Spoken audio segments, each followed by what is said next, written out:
Hello, everybody. Hope you're having a good Tuesday. We're back. Little programming note.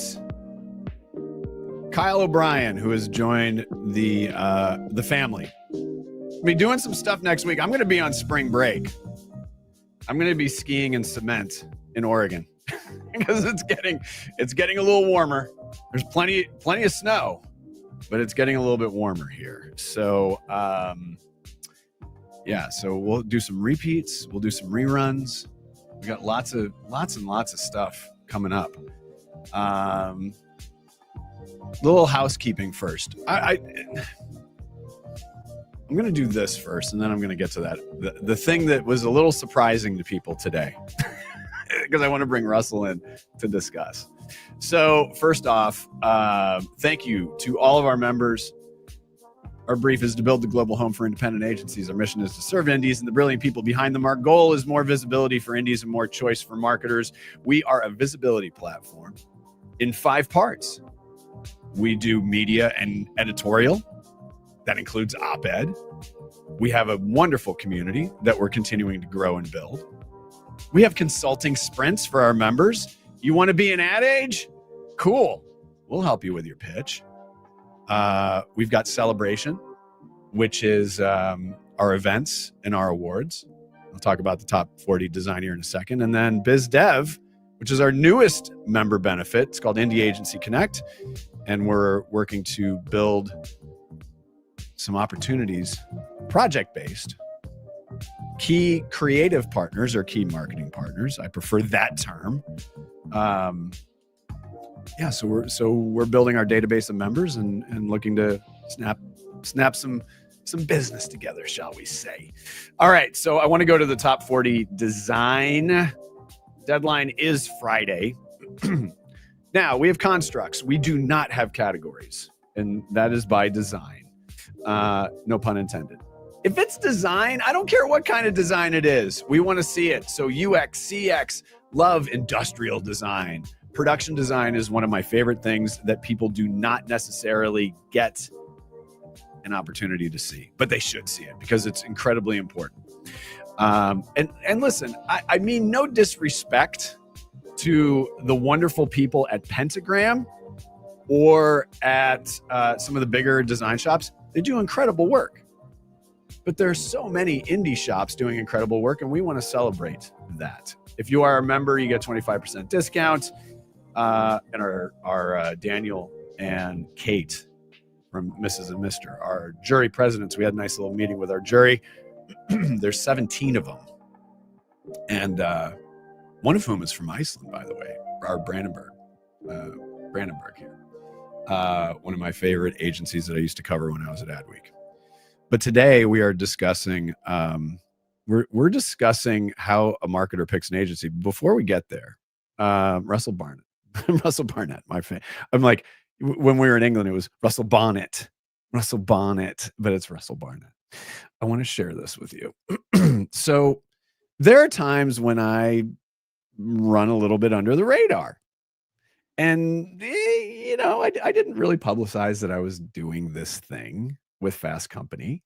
I got a chance to work on most innovative companies in public relations and brand strategies. And so here it is. So if you want to take a look at it, I have to say, so first of all, Jeff Beer, who I've known for a very long time, absolutely adore him. One of the people I just love in this business so much. He's a Tottenham fan though, Russell. So, I mean, I will hold that against him. Of course we should. But, obviously just an incredibly gifted leader in the business.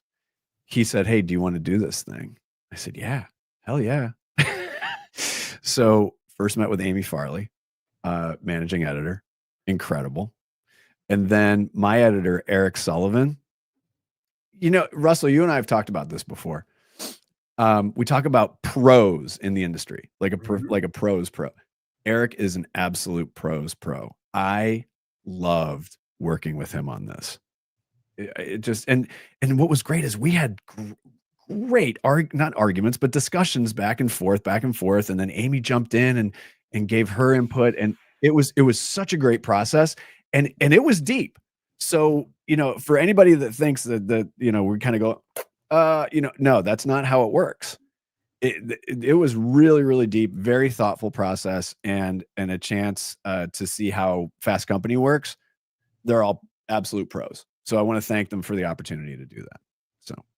And very germane to our conversation today, by the way. Exactly. So, anybody who if you're watching today and you are a Philadelphia Eagles fan, and I was concerned that because I have a green screen that this would wash out. Any of you that are Birds fans and you go Birds in the comments, there might be an indie agency news hat for you in it. All right, let's go. So Russell, you and I first met.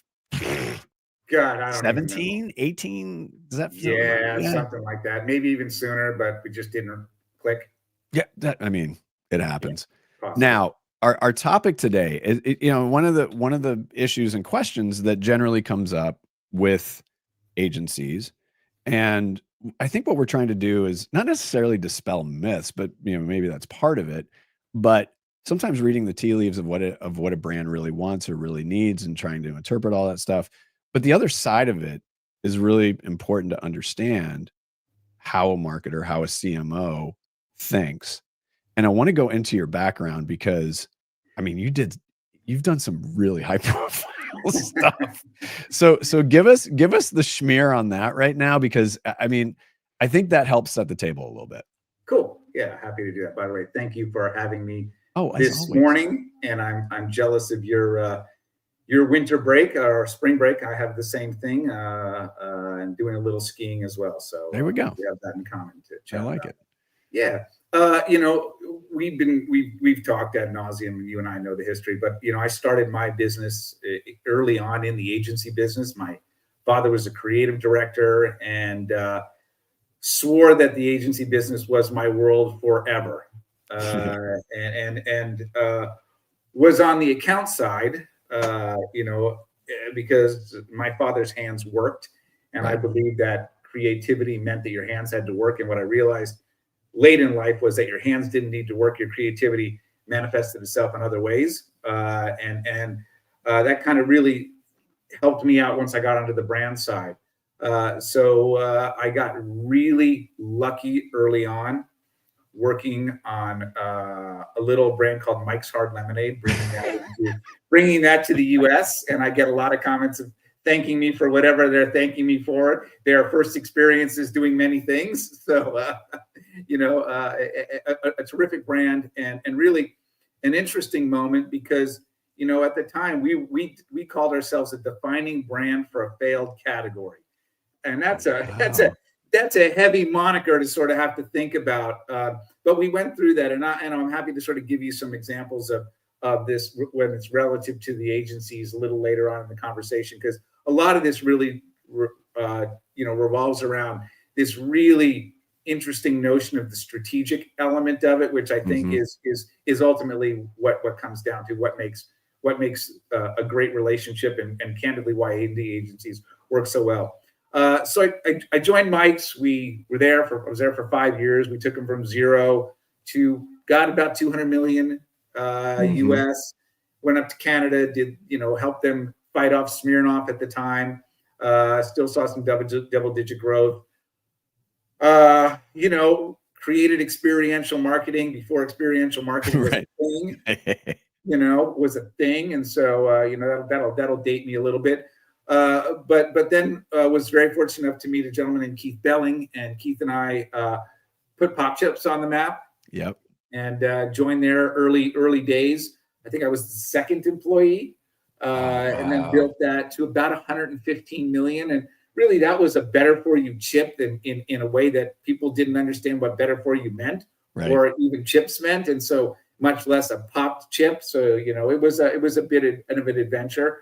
But really finding that true north there was important, and still keeping it, very mass appeal. And by the way, I should let you know that everything that I touch, I like to go to the masses. So I'm always looking for ways to get at a larger group rather than segments of smaller groups. Ultimately, if I do my job, I create value in an organization. That makes sense. Yeah. From Pop, I went over to Gardein, which was Eve Potvin, and we were doing about 30 million in sales. That when I first joined, it was a TSG backed company. 2.5 years later, we exited that to what is now ConAgra. We were doing about 90 million.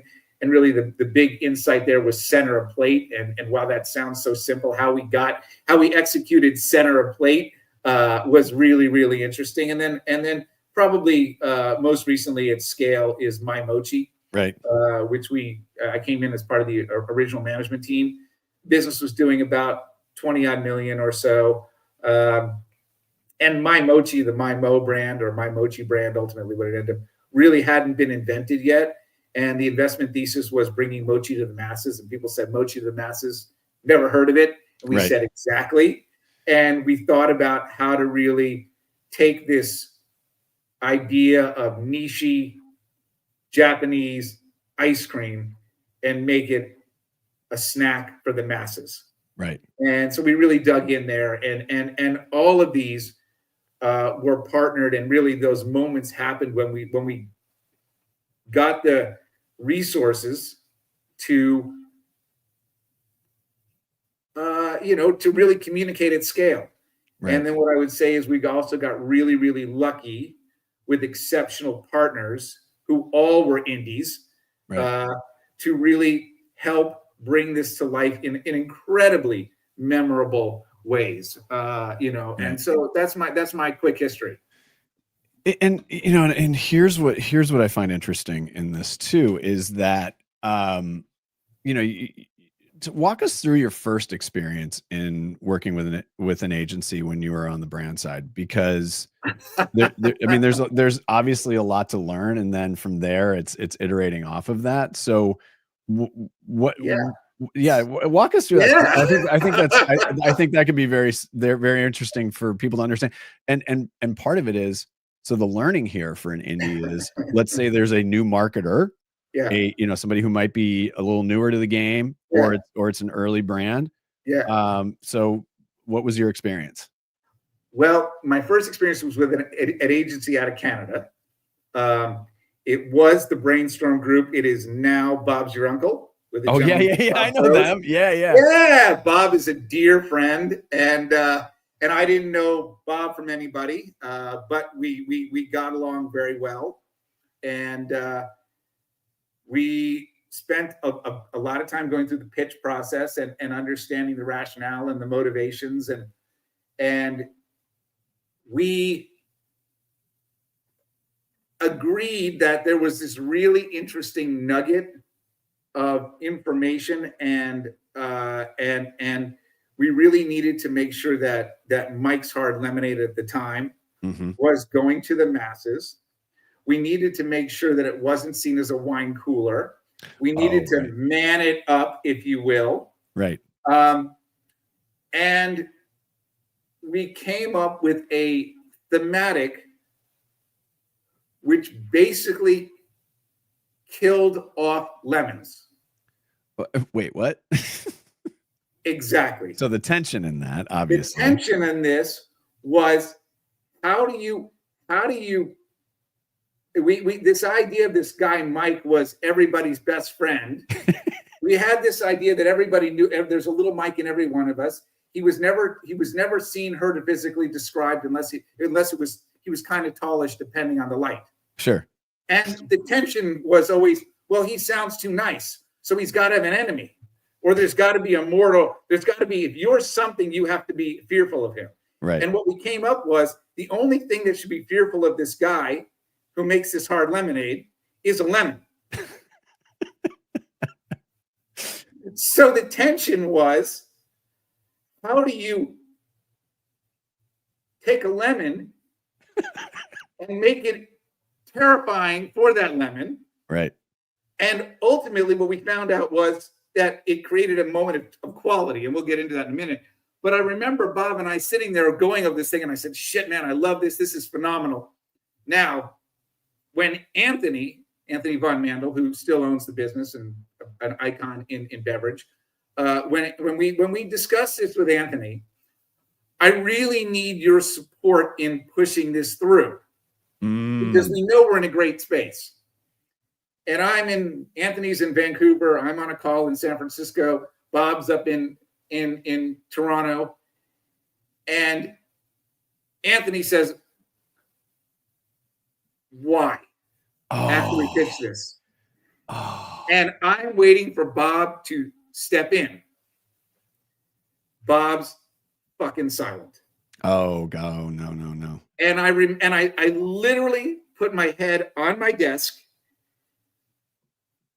It's kind of like this. Right.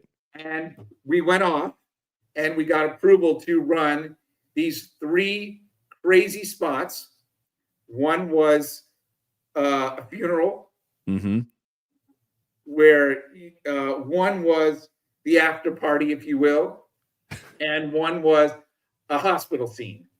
And each one of them had a line. One was 7 out of 10s never saw it. 7 out of 10 lemons never saw it coming. We had an excellent source of vodka and one other I can't recall. Excellent source of vodka. Right, exactly. But we didn't realize that the 7 out of 10 never saw it coming meant that he was picky. And only the best lemons were. We didn't expect that as the byproduct. Okay. And even little moments where at the end of this party, this guy takes a sip of Mike's and he looks at it and he says, I think he's gone to a better place. And these so just there's your crazy payoff. little moments of how do you, and then when we came into the US, it was really the same kind of moment, but just done in a much more aggressive style where we knew we needed to lean into beer drinking occasions. Right. Beer equals reward. And we knew guys needed to have this. We knew it was a chicky drink that guys needed to consume in public. Right. So we just took that same level of tension. Right. And with the reward being extreme dismay. And so we had a series of spots. One was a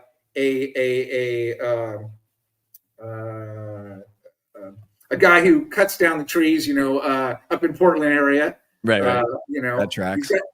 What's that? That tracks. Yeah, right. And he's got an axe and he's chopping wood and getting it all ready and he chops his foot off.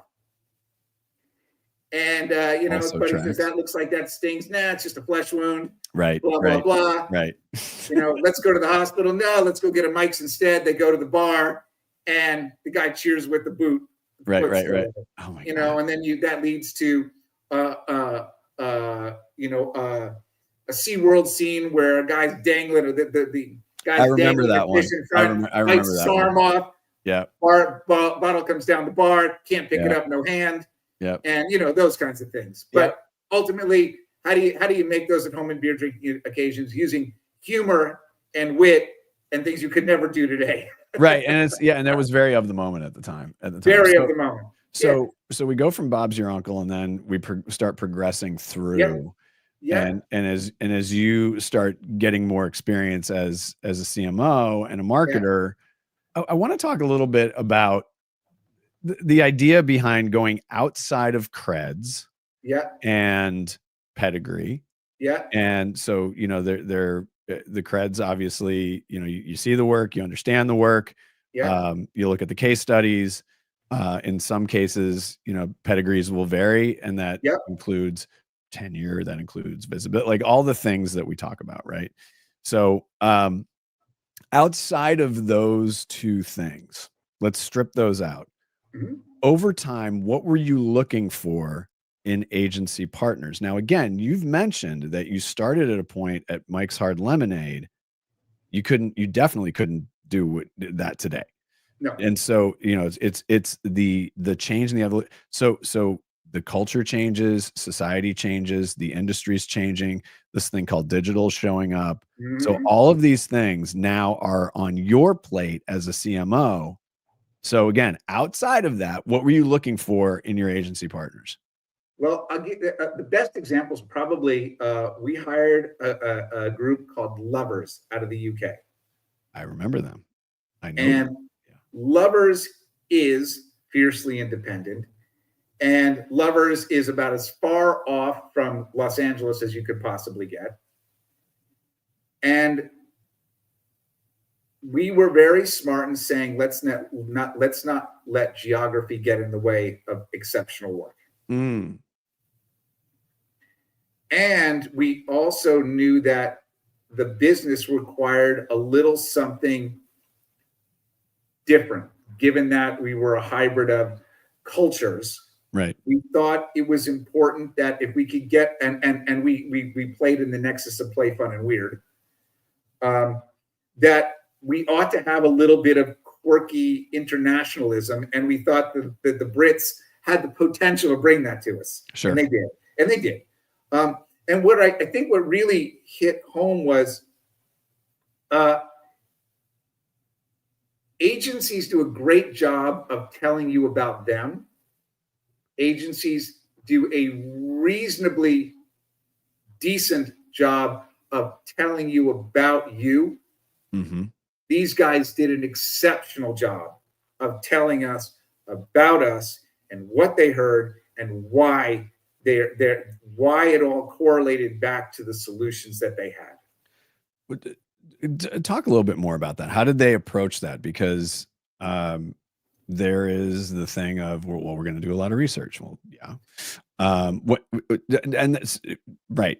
I know you're shaking your head because I know that my point was that it goes far outside of that. It's way beyond that. Yes. There is nobody who understands brands better than the brand owner. Right. Just far out. What can happen is a brand owner can get too close.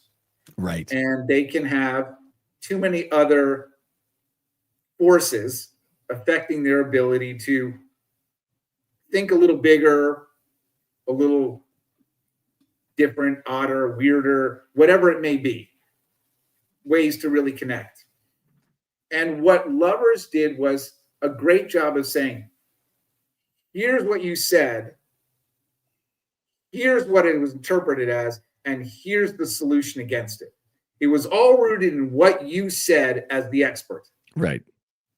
And if you as the expert didn't articulate it right, it did not become the fault of the agency. Right. It was rooted in, let me quote you verbatim. Right. And now you have the chance to adjust your commentary to better the creative solution. Because most likely the commentary was more right than not, but you may have not articulated as cleanly as you had hoped to, or some adjustments happened in between the time you said it and the time the solution arrives. Right. So I think they did an incredible job of really grounding the solution back into the input that you created, not some necessarily third-party data that they went out and did without your insight, and which could have been completely wrong. Yeah, and that third-party data can provide some level of context potentially, but maybe but it goes. Honestly, it goes. it's maybe so not, depending on what you're doing. Remember, if you're doing innovation and you're doing category creation, which is where I've spent my entire career. Right. If there's research against it, then it isn't by default. It isn't category creating. Very good point. So all you can do is triangulate. Again, and great so, point. Yeah. So that's fine and dandy, but you're in no position to say third-party data says this. Right. I was just going to say, right. And the other point of this is a reminder that sometimes we forget that everybody tries to move several steps ahead of what humans are capable of. And as it relates to creativity, as it relates to building a business for a brand and helping a brand with their business problems, we keep forgetting that it's in two places, the brand owner and its customers. And by the way, the consumer gets one step change. That's all you give them. If you have to give them two step changes, that's that's one too many. They're gone. They cannot get over they can't do a hurdle. They're fine doing a jump. They can't do hurdles. Right. And so the moment you sort of take that and understand, you've got to ground them in something that they understand empirically. They understand it. This is in their DNA. And give them a little adjustment. Yeah. I get it. I'm willing to try it. Now I get it. Right. My big thing, and it's, you know, what we do here is, how can we be familiar but different? Exactly. And in my mochi, for us, you know, people knew people had an idea what mochi ice cream was. Right. You know, and our big piece of this was understanding that it wasn't Japanese ice cream. Right. It was a snack that happened to be frozen. Because the moment you chew your ice cream, you're a snack. Right. So act like a snack first and foremost. Right. And so so for us, the step change was chew your ice cream. Right. And flavors became a moment of vanilla, chocolate, strawberry. You can get exotic with mango. Yeah. But I didn't grow up with yuzu. I didn't grow up with black sesame. Right. So chew your ice cream, strawberry. Yeah. I can do the jump and chew your ice cream, and I land on strawberry. I'm really good. Once you start getting to bean take a jump over chew your ice cream. Now I got to leap over yuzu. Right.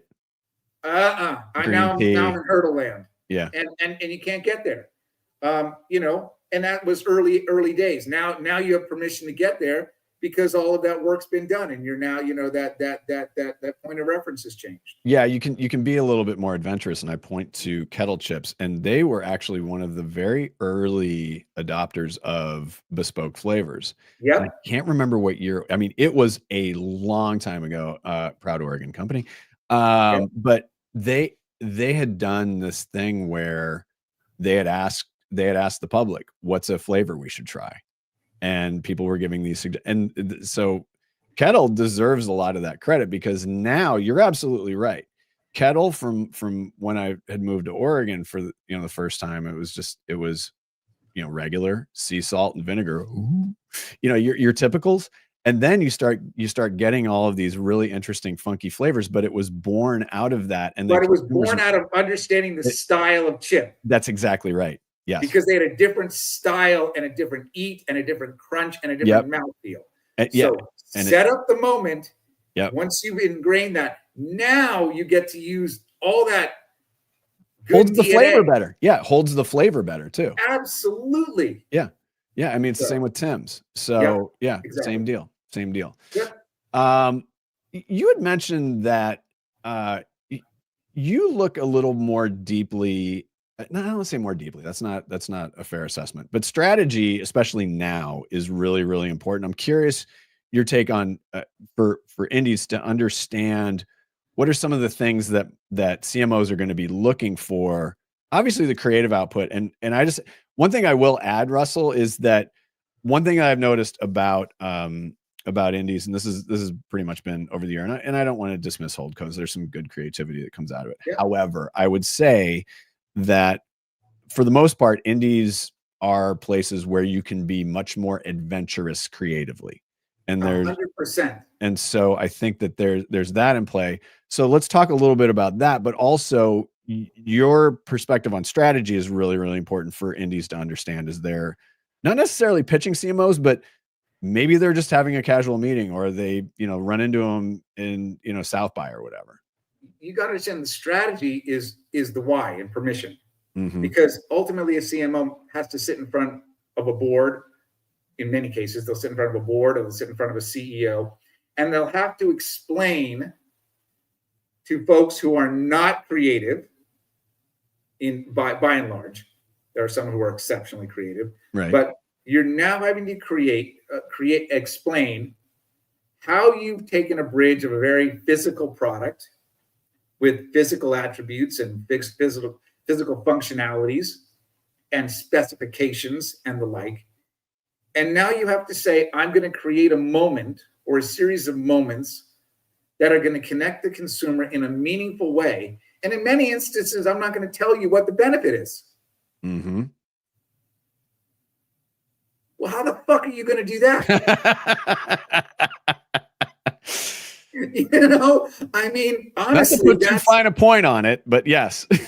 but if you can't bridge a gap between here's what you said and here's our solution, Right.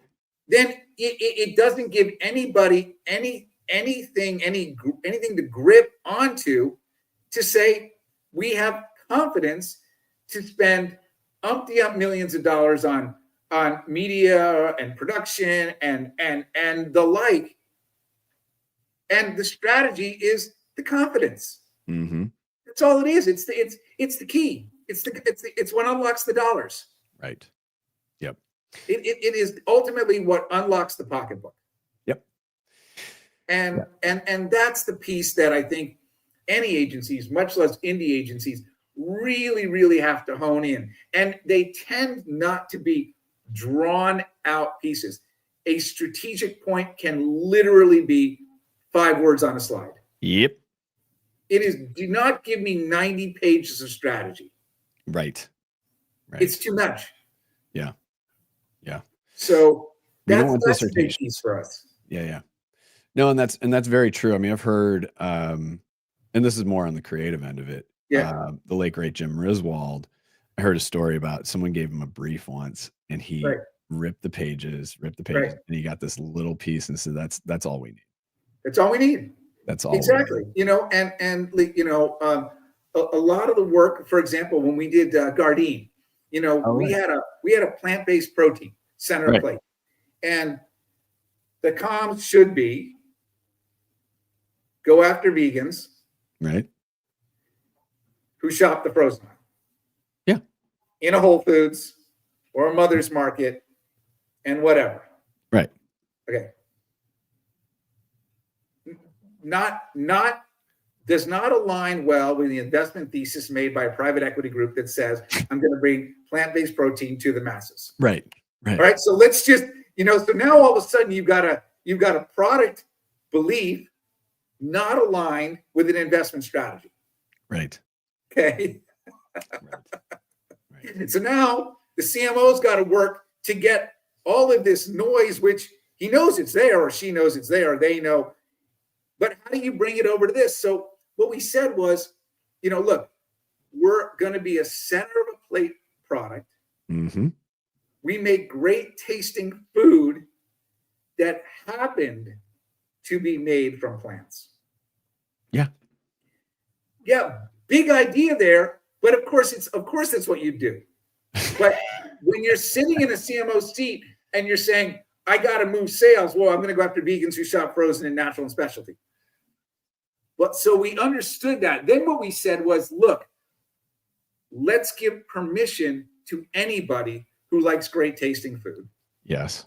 And they have an interest in something other than traditional protein for whatever reason. Mm-hmm. Could be environmental, could be health, could be just want to try it. And we didn't care if they were committed or not. Mm-hmm. It didn't matter. Their love was great tasting food. The reason why was up to them. It wasn't up to us to inform them to make a decision to do that. Right. Not my job. But it is important when you're starting to lean into moments like that to give people permission or at least give them a guidance into it to take away any hesitation, fear, the like. And so we actually created a campaign called Chef. And there was a guy named Chef who happened to be dressed in a chef outfit with the name Chef on it. Yep. It wasn't a real chef.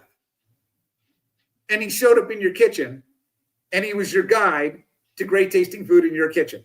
I love it. And he stood over you as you were eating your food and complimenting you or whatever about the experience you were having. And we hired a guy from the Groundlings. So he was all comedic. Right. And it was you go girl. It was all the shit that you would want to see. Right. Done in a way that was so easy and homey and a little kitschy, right, but oh so permissible. Yeah. And it just blew the brand up. And then what we did is we took Chef and we made big 6-foot cutouts of him, and he was our point of sale material. Yeah, no, that's solid. So silly stuff like that. But again, it was all rooted in strategy, which was so strong to create a guy who's not a chef named Chef to be your guide in your kitchen. Exactly. I'm going to ask you a question, and then I'm going to let you riff, and I'm going to tell you why. Because we're getting our our air ducts cleaned. Okay, good. And they showed up. So they didn't show up. They didn't show up the day they were supposed to show up, but they're showing up now, right in the middle. Yeah. So I want to ask you this. So you riff. Yes. This is monologue. I got you. This is some Shakespeare shit. I would like you to talk about advice to other CMOs and marketers about choosing agencies, and specifically indies, right? So what the point of view here is, let's say you're a marketer and a CMO that's been working with holdcos exclusively or a combination of. Yeah. And it's like, okay, I see what's going on over here. There's some interesting stuff going on over here. What do I need to know? You, as the part of the cohort, give us that thing. And I'm going to give you the producer's thing. Just, a few minutes until I come back. Use it out for a little while. Let the ducts get clean. Exactly. The whole deal. Exactly. I'll be right back. Go. Yeah, absolutely. Thank you. Have fun, Doug. For me, I think ultimately, first and foremost, it's about the people.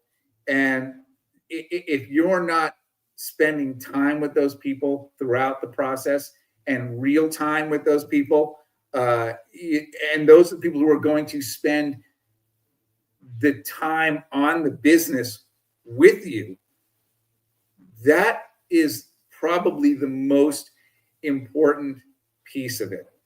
As a CMO, you should also understand how you like to work. I tend to work really, really well with the creatives. I tend not to work really, really well with account people who filter commentary to creatives. So part of the work that I like to understand is, what's the agency's temperature on that type of communication? And then how willing is it from the creative's side to work in a non-traditional sense? And so that's very important for me. The other piece that's important for me is, I got to know the team that I'm working with loves the business as much as I do. Mm. And I think that's really important because, CMO's jobs, marketers' job, it's only as good as what you've done.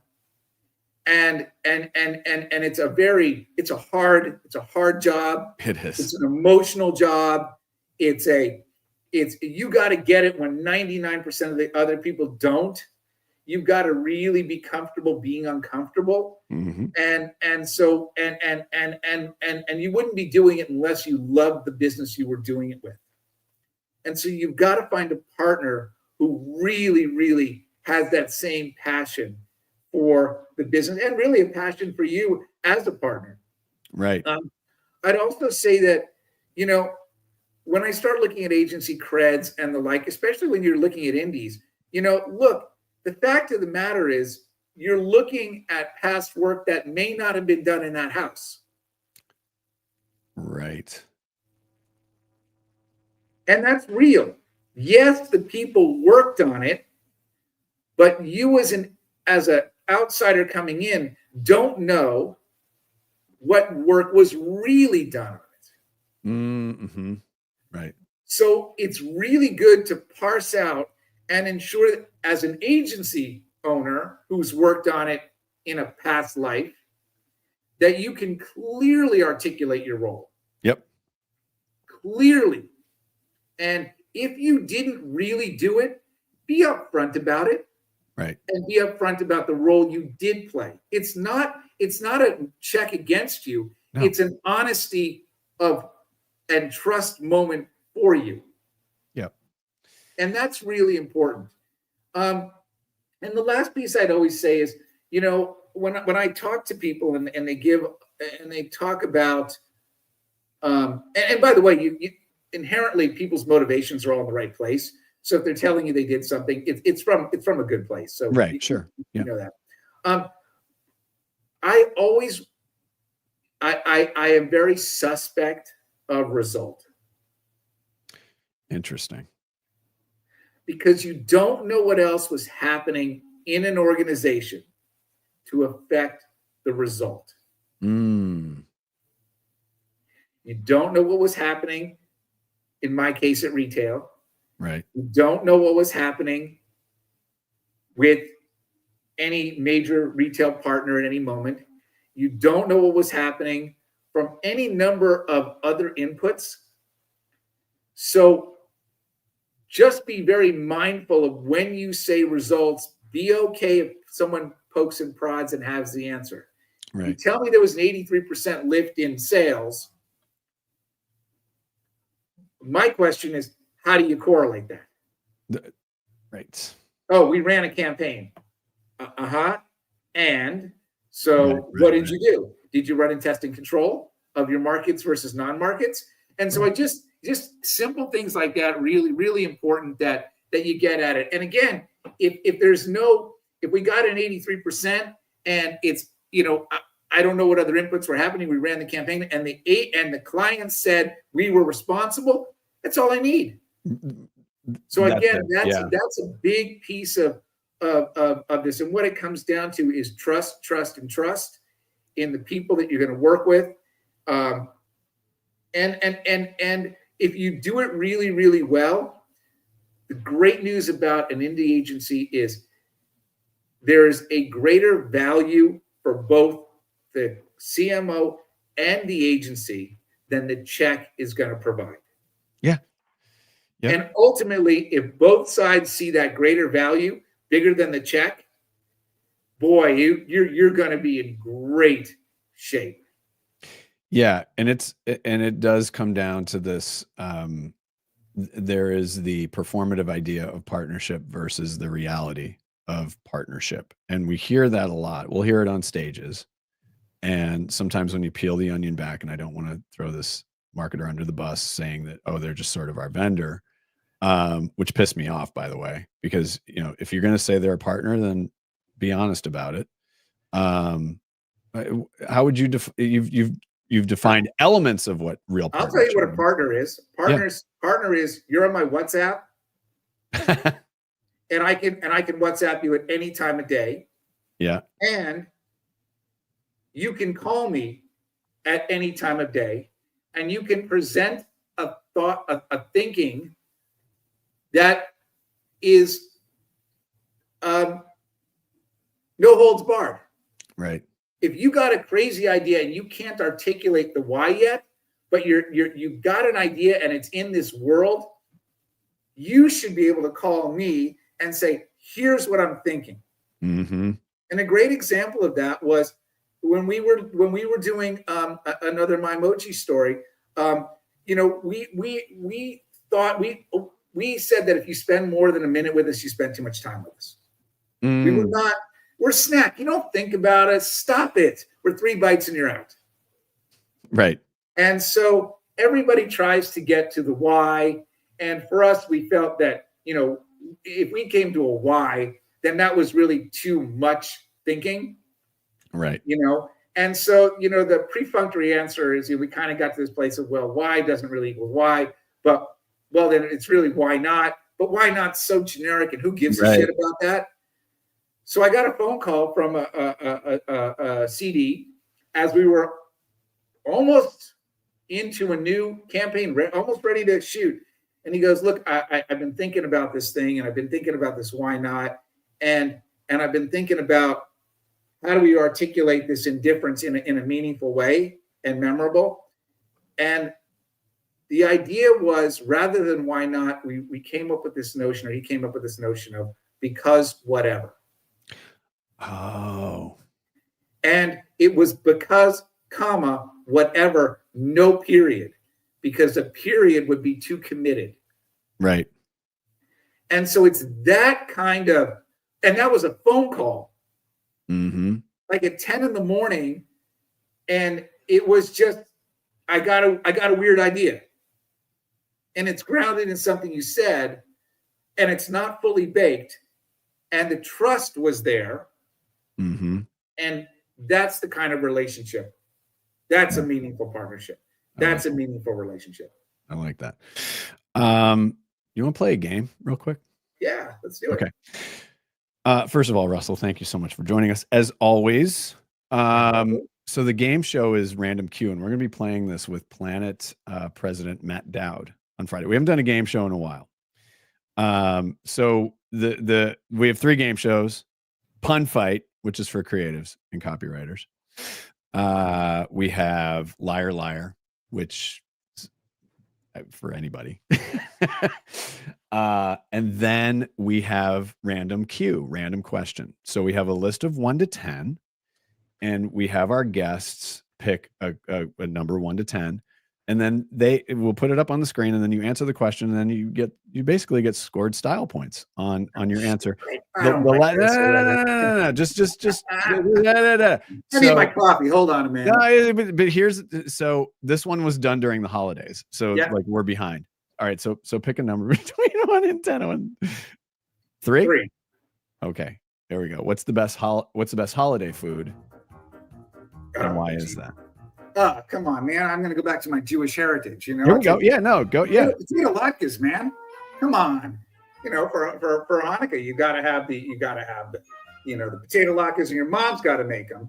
Right. You have this complete mess and disaster going on in your house. Sour cream. Sour cream, of course, but an oversubscribed dollop of sour cream. None of this. Put it on the side. It is unapologetic moments. It's the applesauce that goes with it.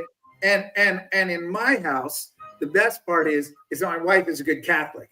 So this whole thing gets sort of thrown off with, what are you doing here? And I still don't quite understand it. So, and then followed by, do we light the candles, and why are we doing that? And somebody say some silly prayer. And I like the honey cookies and all that stuff. Oh, yeah, absolutely. Yeah. But we're not that committed. No. It's just a lot good. Since you are married to a Catholic, here's a bonus question. On a scale of 1 to my Catholic mom, how much guilt do you feel during the holiday season? Me or my wife? You both? No, I don't feel guilt.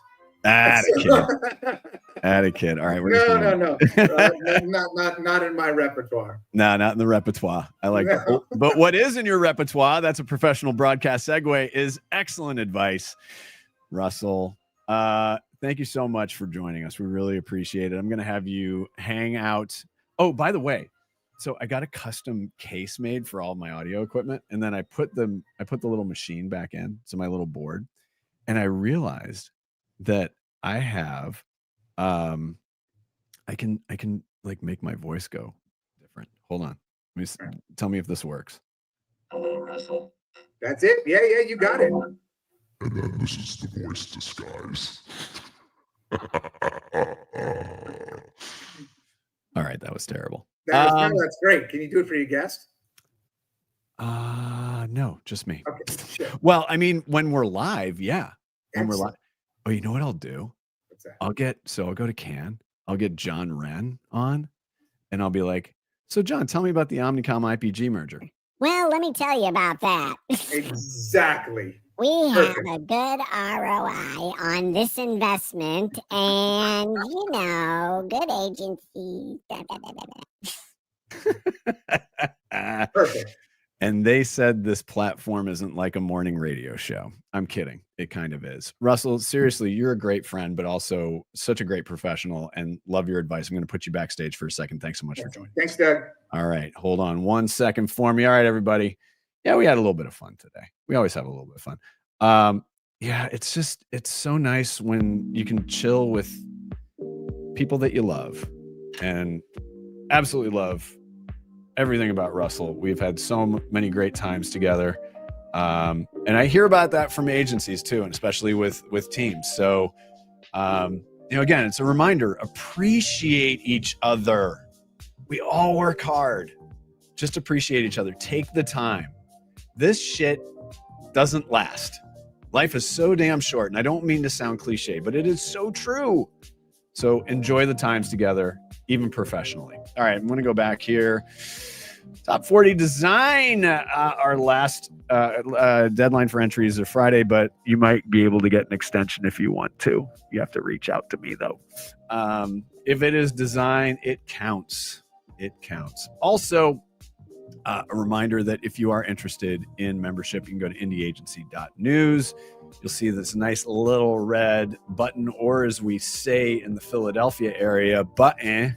You go ahead and click that. More information on that as well. And a reminder, tomorrow, Meet an Indie Agency based out of Estonia, out of Tallinn. And also we have folks that are in Latvia and in Poland. And then on Thursday, we are talking to Clever Creative and BCA Animal Hospitals about their latest campaign. And then on Friday, as mentioned, Random Q with Planet's Matt Dowd. Matt Dowd won a Lifetime Achievement Award in Baltimore. We're going to talk about that, but we're also going to have some fun doing a game show as well. On behalf of everybody here at Indie Agency News, I'm Doug Zanger. We will see you next time.